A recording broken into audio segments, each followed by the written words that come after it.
Hi అండి, duty అయితే అయిపోయింది. సో ప్రస్తుతం జపాలకి అయితే వచ్చినాం. చూస్తున్నారు కదా వెనకాల ఉండేది మనకి ఆంజనేయ స్వామి టెంపుల్. రఘునందన రఘునందన రఘువర సేవన రఘుపతి.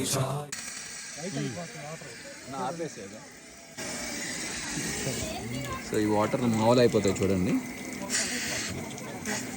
సో ఇవి మనం తాగేయచ్చు.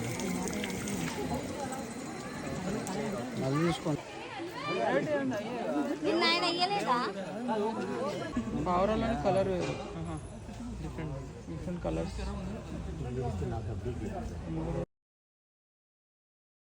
రిటర్న్ అయితే అయిపోయామండి. సో మీరు చూస్తున్నారు కదా, ఇక్కడ రోడ్ అయితే ఎక్స్టెండెడ్ చేస్తున్నారు. సో మొత్తం మనకు పాపమైన సమయానికి ఉంటుంది ఇట్లాగే.